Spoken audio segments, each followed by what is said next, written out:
Seldom has a barbarian been lionized so brazenly as Tipu has by our historians. The truth that Tipu destroyed temples and churches, converted Hindus and Christians, the truth that descendants of Mandayam Iyengar do not celebrate Diwali till this day. You know why? Because Tipu butchered them, man, woman and child, on this day. And yet, we call Tipu a symbol of communal harmony.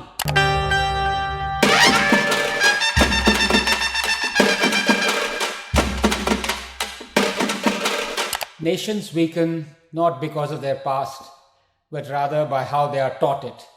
And in India, a nation that glorifies self-loathing and self-flagellation in equal measure, a nation that knows more about the Mughals than about Shivaji, Rana Pratap and Prithviraj Chauhan, a nation where people still go and pray at the grave of Aurangzeb, who beheaded Guru Tegh Bahadur, decapitated Sambhaji Maharaj, demolished Kashi Vishwanath and murdered 4.6 million Hindus.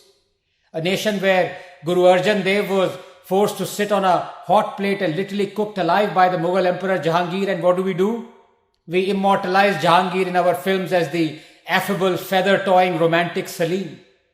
A nation where a celebrated historian Ramachandra Guha did not want Delhi roads to be named after Chhatrapati Shivaji, the man who birthed an empire stretching from Peshawar to Plassey, because in Guha's words, he was, quote, a little-known regional figure and a feudal lord who endorsed caste hierarchies, unquote.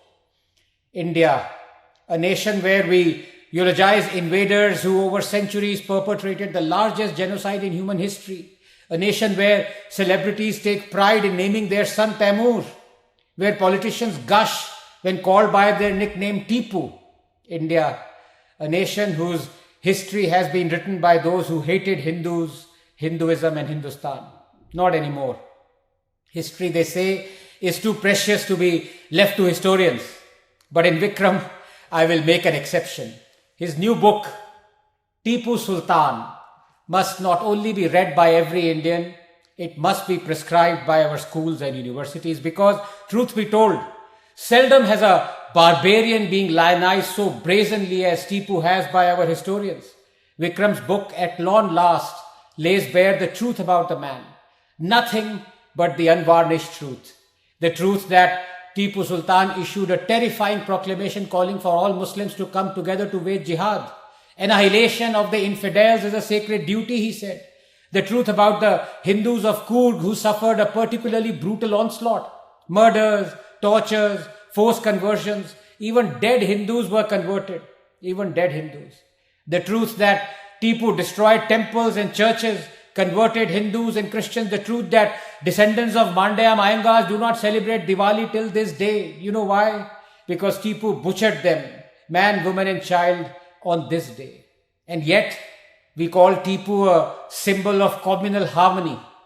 We cheer when the statue of the evil racist King Leopold is demolished in Belgium, but we celebrate Tipu Jayanti.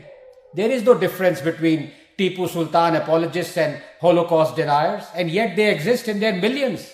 75 years have gone, but we still haven't got independence from brainwashing and servitude. And that is why it is vital that you read Vikram's book.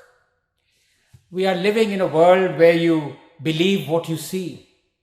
But unfortunately, what you see is written by those who see what they believe, not Vikram. He believes what he sees and he writes what he sees. Thank you, Vikram, for writing this book.